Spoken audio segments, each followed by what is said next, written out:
Ten, nine, eight, seven, six, five, four, three, two, one. Number 1. Ano ang kahalagahan ng pananampalataya sa tao? A. Nagbibigay ng takot. B. Nagpapatatag ng kalooban. C. Nagpapalayo sa pamilya. D. Nagpapahina ng loob.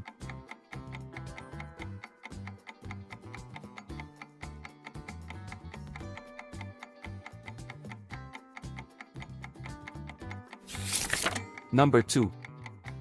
Alin ang nagpapakita ng pananampalataya? A. Pananalangin. B. Pagsisinungaling. C. Pag-aaway. D. Pananakit ng kapwa.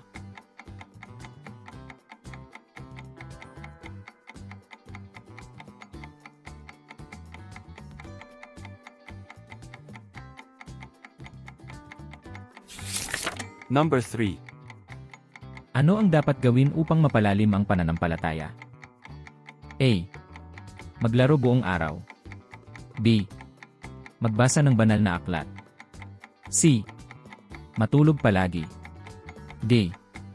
Mag-aksaya ng oras.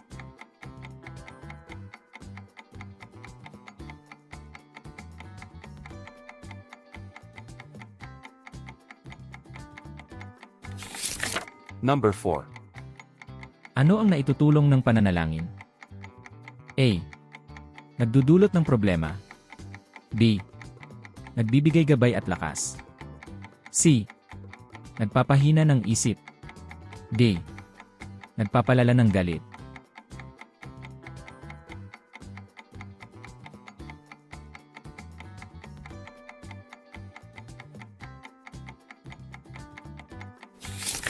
Number 5. Ano ang wastong asal na bunga ng pananampalataya? A. Pagiging magalang. B. Panloloko. C. Pang-aaway. D. Pagsuway.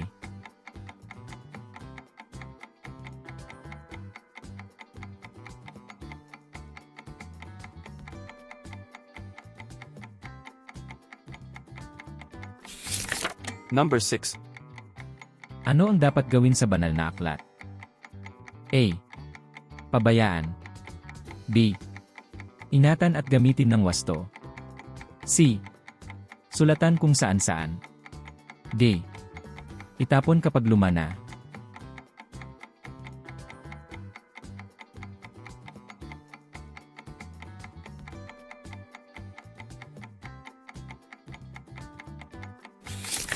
Number 7.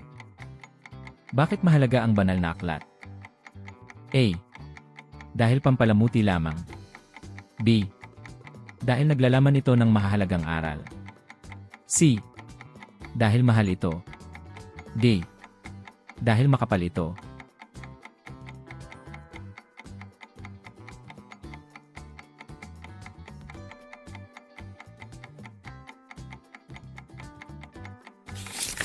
Number 8. Ano ang tamang paraan ng paggamit ng banal na aklat? A. Gamitin ng may paggalang. B. Ilagay sa sahig. C. Punitin ang pahina. D. Sulatan ng drawing.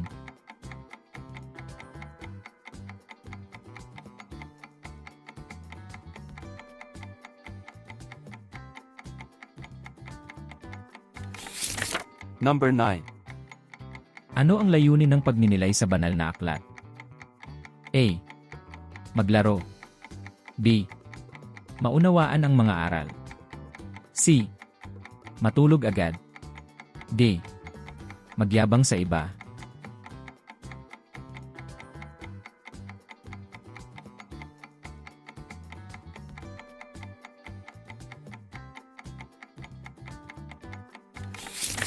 Number 10. Ano ang maaaring maidulot ng pananampalataya? A. Kapayapaan ng loob. B. Pagiging pabaya. C. Takot sa kapwa. D. Pagiging magastos.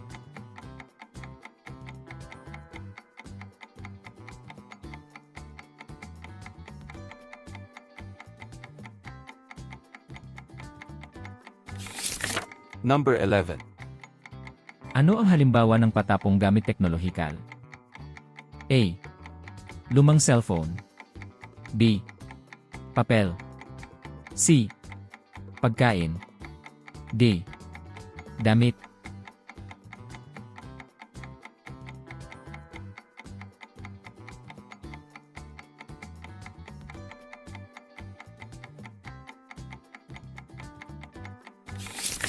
Number 12.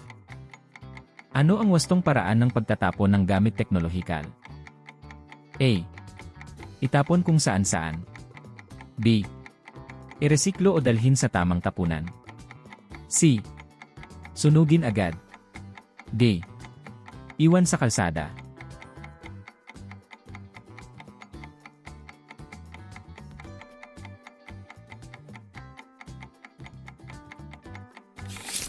Number 13.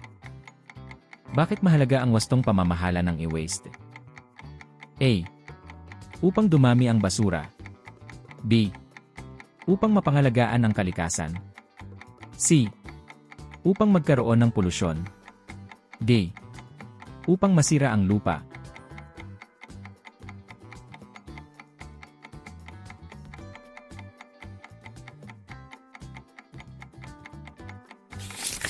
Number 14. Ano ang ipinapakita ng pagreresiklo ng gamit teknolohikal? A. Pagiging masinop. B. Pagiging magastos. C. Pagiging tamad. D. Pagiging pabaya.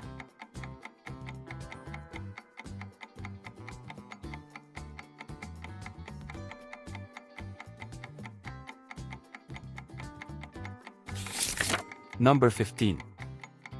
Ano ang dapat isaalang-alang sa pagtatapon ng e-waste? A. Kaligtasan at kalusugan. B. Kulay ng basura. C. Laki ng bahay. D. Bilang ng kaibigan.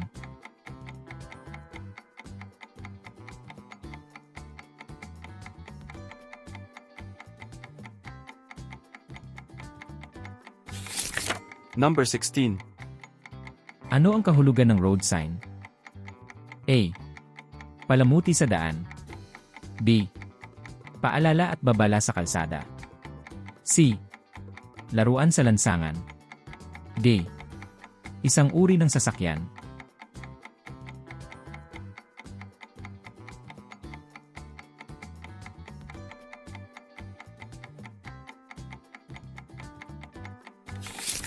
Number 17.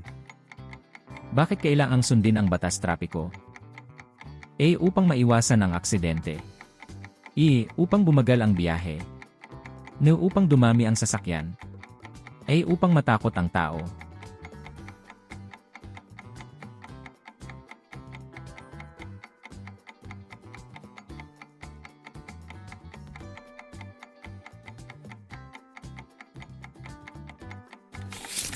Number 18.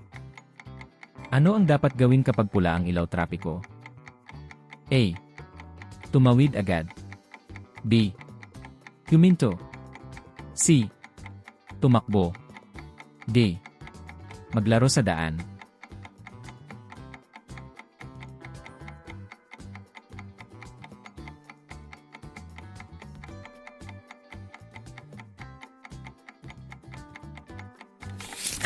Number 19.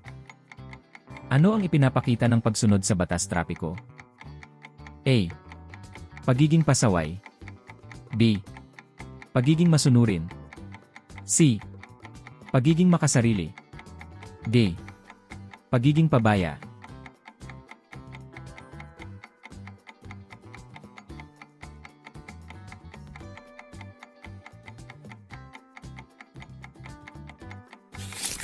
Number 20. Ano ang dapat gawin bago tumawid sa kalsada? A. Tumakbo agad. B. Tumingin sa kaliwa at kanan. C. Maglaro muna. D. Pumikit habang tumatawid.